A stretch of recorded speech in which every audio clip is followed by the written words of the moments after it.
No dia 8 de julho é comemorado o Dia Mundial da Alergia. A data, definida pela Organização Mundial da Saúde, a OMS, foi criada com o intuito de alertar as pessoas sobre a importância do assunto, já que em alguns casos a alergia pode causar até a morte. O mecanismo que dispara a alergia é o mesmo que o sistema imunológico usa para defender o corpo das substâncias possivelmente nocivas, como as bactérias, por exemplo. Porém, em algumas pessoas, o organismo apresenta uma sensibilidade anormal, desencadeada por alguma substância que costuma ser inofensiva, como alimentos e a poeira da casa. E para falar sobre este assunto, no Momento Unimed de hoje, recebemos o médico dermatologista Dr. Gabriel Martinez Andreola. A educação é a base para o desenvolvimento de uma sociedade. Oferecer possibilidades de aperfeiçoamento para cooperados e colaboradores é um dos nossos compromissos para um atendimento de qualidade e excelência. Equilíbrio para sustentabilidade. Esse é o plano. E no Momento Unimed hoje vamos receber o Dr. Gabriel, que vai nos dar algumas dicas a respeito de alergias. Doutor, seja bem-vindo ao nosso Momento Unimed. Obrigado, Carline, pelo convite aqui de estar presente aqui no Momento Unimed. Eu gostaria de agradecer também a Vilmara, lá do marketing da Unimed Rio Mafra, também pelo convite. E hoje vamos tentar esclarecer algumas dúvidas comuns do consultório sobre alergias na pele. No dia 8 de julho foi o dia da alergia. Doutor, qual a importância de uma data como essa? Sim, o 8 de julho então foi instituído pela Organização Mundial da Saúde como Dia Mundial da Alergia, a fim de trazer informações sobre o tema, um tema bastante prevalente na população mundial. Para você ter uma ideia, Carline e audiência, cerca de 30% da população brasileira tem ou já teve algum processo alérgico, né? E alguma parcela dessa população pode ter um comprometimento um pouco mais grave, com necessidade de internamento hospitalar e até mesmo risco de vida. Então essa é a importância do tema, não é um tema simples, pelo contrário é um tema complexo e é estudado por diversas áreas, especialidades da medicina, inclusive a minha área que é a dermatologia. E quais as principais causas e como elas se manifestam na pele? Sim, existem diversas causas e manifestações de alergias na pele. Eu vou tentar descrever aqui 5 principais manifestações da nossa prática diária e tentar elencar também as principais causas de cada uma delas. Então vamos falar hoje sobre as urticárias, o angioedema, a dermatite de contato, as reações alérgicas aos medicamentos e as picadas de inseto. Então, começando pelas urticárias, as urticárias são dermatoses bem características. Então, geralmente elas se apresentam como lesões avermelhadas, edematosas, isto é, elas são elevadas, com bastante coceira no local. E elas têm uma característica bem peculiar, que elas são efêmeras. Isso quer dizer o quê? Elas aparecem e desaparecem em até 24 horas. Ela aparece e desaparece em um local do corpo, depois aparece e desaparece em alguma outra região do corpo. Geralmente a gente divide as urticárias em agudas e crônicas. As urticárias agudas são aquelas que essas manifestações efêmeras, elas duram até 6 semanas. Elas são mais comuns do que as urticárias crônicas e geralmente a gente consegue definir uma causa para esse tipo de alergia.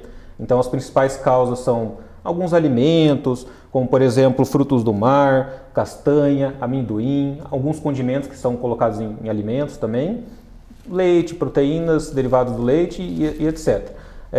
Além disso, infecções por vírus, por exemplo, hepatite B, tem tido bastante relatos de casos associados ao coronavírus, então pacientes com Covid-19 têm apresentado lesões de pele também, infecções bacterianas, e alguns medicamentos também. Então, por exemplo, AS, morfina e seus derivados, antibióticos como a penicilina. Então, são diversas as causas da urticária aguda.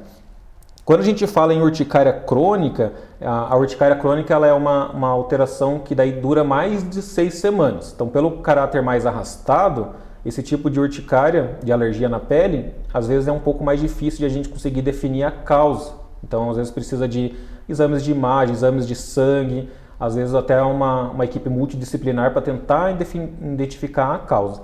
Como causas da urticária crônica, além das já citadas como causas de urticária aguda, podemos citar então infecções e restaurações dentárias, A infecção pelo H. pylori, que é um tipo de bactéria que geralmente ocorre ali no estômago, em pacientes com gastrite, refluxo, alimentos, medicamentos também. E também existem as urticárias induzidas por fatores físicos. Então, por exemplo, uma urticária ao calor, uma alergia ao frio. Existe um tipo de urticária que se chama urticária aquagênica, que a pessoa tem alergia à água. Felizmente é bem raro, mas acontece. Então, mesmo às vezes com a investigação ali clínica, com a anamnese, o exame físico, exames de imagem, exames laboratoriais, muitas vezes a gente não consegue definir a causa desse tipo de urticária. E nesses casos a gente chama de urticária idiopática. Tá? O segundo grupo de manifestação dermatológica de alergia na pele que eu gostaria de falar é o angioedema. O angioedema muitas vezes ele vem relacionado com as urticárias. Então, a característica principal do angioedema é que ele se dá com inchaços na pele, mas principalmente em mucosas. Então, o paciente se apresenta com inchaço na boca, na língua, às vezes nas pálpebras, né? Quando esse angioedema é mais generalizado, a gente chama de anafilaxia. Então, já é uma reação um pouco mais grave. E quando a anafilaxia vem acompanhada de alterações cardiovasculares, como diminuição da pressão arterial, a gente chama isso de choque anafilático. Então, já seria uma emergência médica bem importante. Tá? Quanto às causas do angioedema, a gente pode citar, além das mesmas causas da urticária, algumas como picadas de insetos, como vespas, abelhas, alguns alimentos como frutos do mar, também medicamentos ou substâncias injetadas na pele. Então, contraste de algum tipo de exame de imagem, até mesmo esses procedimentos estéticos estão sendo bastante feitos, tem tido bastante reações alérgicas também. Tá? O terceiro grupo de manifestações dermatológicas associadas à alergia são as dermatites de contato. A dermatite de contato, elas são umas dermatoses muito comuns na nossa prática clínica. Geralmente ela se manifesta com vermelhidão, descamação no local de contato com a substância. Em casos mais intensos e agudos, pode até verter um pouquinho de líquido da região. Isso é bem característico das dermatites de contato. A gente também consegue dividir em dois grandes grupos, a dermatite de contato por irritante primário e a dermatite de contato alérgica. A dermatite de contato por irritante primário é aquela em que a pessoa teve contato com uma substância que causou irritação no local, às vezes por um período de tempo, por exemplo, um sabão, um detergente, um produto de limpeza. A gente tem visto bastante o álcool em gel agora na pandemia, e as lesões acometem somente no local de contato com essa substância. Já a dermatite de contato alérgica, as lesões elas são no local de contato, mas também à distância. Então, por exemplo, o paciente usou lá um anel, um brinco, e a lesão apareceu no local de contato, mas também à distância, por exemplo, lá no pé. E isso às vezes intriga bastante o paciente, né? Um outro fator importante da dermatite de contato alérgica é que ela pode aparecer semanas, meses ou até anos após ou durante o contato com essa substância. Então, por exemplo, o paciente está usando lá um desodorante já há 6 meses, 1 ano, e daí então começou a aparecer lesão umas feridas na região da axila, por exemplo. E isso é explicado pelo sistema imunológico, ele vai sendo sensibilizado aos pouquinhos, até mesmo que aparecem as lesões, né? Como causas da dermatite de contato alérgica, são diversas as causas, então às vezes é difícil a gente conseguir identificar, mas como principais assim, que eu trago, por exemplo, o níquel, que é bastante encontrado nas bijuterias. Existem algumas substâncias como o bálsamo do Peru e Caton que são utilizados para a confecção de perfumes, cosméticos. Existe o cromo da indústria de galvanização e cimento, que, por exemplo, pacientes que adquirem esse tipo de dermatite no seu trabalho, a gente chama isso de dermatite de contato ocupacional. Muitas vezes o paciente tem que até ser afastado das suas atividades, né? Um outro fator bastante comum da dermatite de contato é o cobalto, muitas vezes utilizado para pigmentos de tatuagem. Existe a neomicina, que é um antibiótico tópico, que as estatísticas estimam mais ou menos 10% da população ter alergia a esse tipo de antibiótico tópico. Então, às vezes o paciente está com uma feridinha, vai lá, compra essa pomada, passa, e às vezes piora até a lesão, porque ela tem alergia àquele medicamento. Entre outras substâncias, como couro, borrachas e seus derivados. Bom, existem diversas as substâncias. Então, às vezes até para a gente conseguir determinar a causa desse tipo de dermatite, a gente faz uso de um teste de contato. O teste de contato são substâncias padronizadas, cerca de 30 ou 40 substâncias, que são coladas nas costas do paciente e a leitura é feita em 48 a 72 horas após, para tentar então identificar a causa dessa dermatite de contato alérgica, né? O quarto grupo das manifestações dermatológicas são as farmacodermias. Então, as farmacodermias são reações alérgicas aos medicamentos, talvez essa seja uma das causas mais comuns mesmo de aparecimento de alergia, né? Então, as farmacodermias, existem diversas manifestações na pele de alergia ao medicamento, sendo que a mais comum é aquela que a gente chama de exantema. Então, o paciente se apresenta como manchas vermelhas, às vezes coçam pelo corpo todo, logo depois de ter utilizado algum medicamento. Os principais medicamentos que a gente vê na nossa prática, na verdade, são os medicamentos mais utilizados no dia a dia das pessoas. Então, analgésicos, anti-inflamatórios, antibióticos e até mesmo anticonvulsivantes, principalmente em crianças, né? As farmacodermias também elas têm uma importância porque muitas delas podem ser reações graves. Então, o paciente se apresenta com febre, às vezes lesões em mucosas. E nesses casos é importante então, a gente definir a causa da farmacodermia e evitar o contato com aquela substância pela gravidade, tá? E por último, mas não menos importante, são as reações alérgicas a picadas de insetos. Então, geralmente o que acontece é uma alergia à saliva do inseto onde ele picou. Então, geralmente aparece aquela bolinha vermelha no local de picada, mas em pacientes mais sensíveis existe uma hipersensibilização e que as lesões podem ser disseminadas. Então, não é que cada local onde apareceu a lesão houve uma picada de inseto. Às vezes houve uma picada apenas e a paciente, como é mais alérgica, ela apresenta com várias lesões pelo corpo que a gente chama de prurigo estrófilo. Então, essas são basicamente as principais manifestações assim, de alergia na pele e as principais causas também. Doutor, e o que fazer e principalmente o que não fazer diante de uma suspeita de alergia? Sim, a primeira coisa que a gente deve fazer na suspeita de uma alergia é tentar afastar a causa, principalmente quando for mais evidente. Então, tomou um remédio, comeu alguma coisa e deu alergia, então afastar aquilo lá, não ter mais contato com aquilo.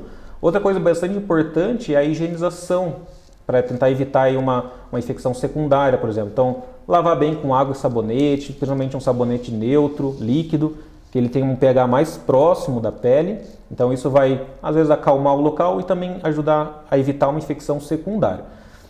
Calmantes também são importantes utilizar nessas manifestações alérgicas. Então, um hidratante hipoalergênico vai trazer benefício. Uma coisa que dá para fazer em casa são compressas com chá de camomila. Então, você coloca lá o chá de camomila frio, uma compressinha e coloca sobre a lesão. Isso ajuda também a acalmar a inflamação local, né?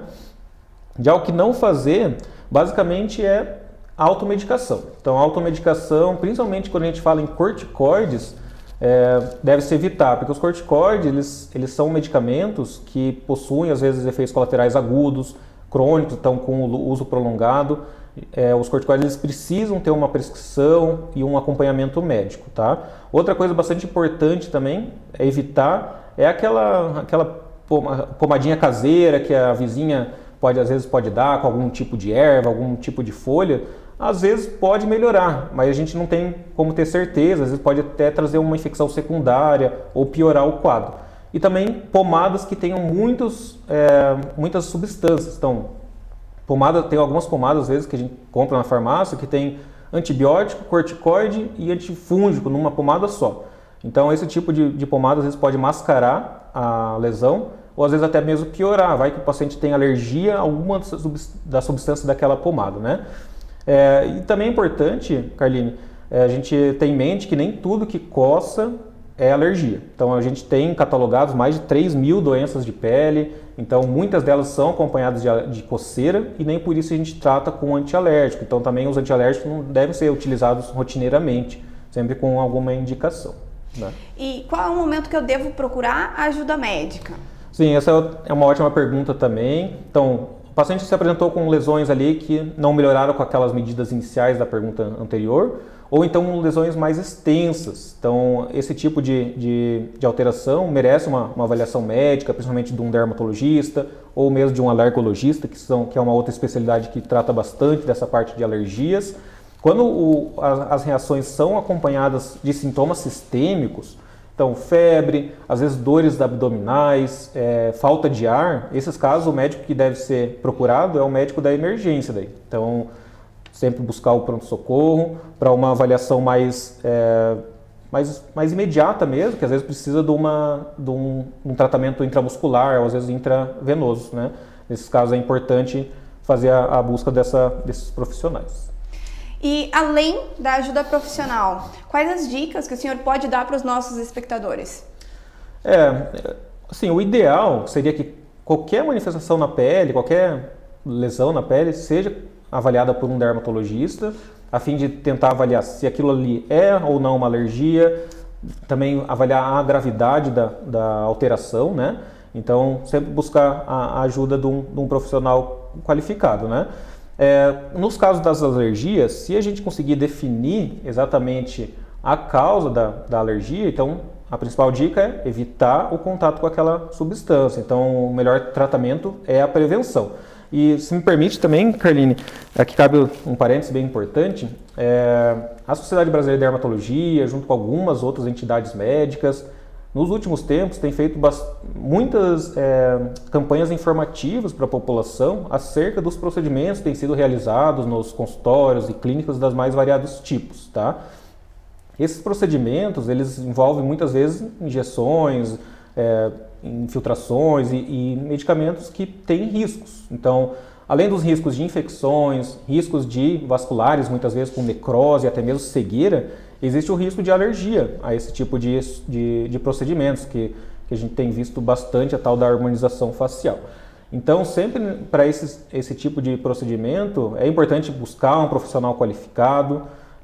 Para você saber se o seu profissional é qualificado, basta entrar no site do CRM, do Conselho Regional de Medicina, e buscar lá pelo nome do médico, ver se ele tem o RQE, que é o Registro de Qualificação de Especialista, em dermatologia ou cirurgia plástica, que são as especialidades que já realizam procedimentos em consultórios e clínicas e centros cirúrgicos há muitos anos, e tem também a sabedoria assim, do manejo de complicações. Então, por exemplo, vai que a pessoa tem uma anafilaxia no consultório. Então, é um caso bastante grave que precisa do manejo imediato, pelo risco de vida, né? Doutor Gabriel, muito obrigada pela sua disponibilidade, muito obrigada pelas dicas. O senhor gostaria de deixar algum telefone de contato, algum endereço de rede social para que os nossos espectadores possam entrar em contato contigo e, quem sabe, tirar mais algumas dúvidas a respeito deste ou de alguns outros assuntos relacionados à sua especialidade? Sim. Bom, gostaria de agradecer mais uma vez o Rio Mafra Mix, a Unimed Rio Mafra pelo convite. Acho que deu para esclarecer alguns pontos aí sobre as alergias na pele, mas caso tenham ficado com alguma dúvida, dá para entrar em contato pelo meu Instagram, que é o @dermatogabriel. Lá eu posto diversas dicas e cuidados com a pele, os cabelos e as unhas, que são as áreas de atuação do dermatologista. Dá também para entrar em contato através do e-mail, que é o dermatogabriel@gmail.com, tá?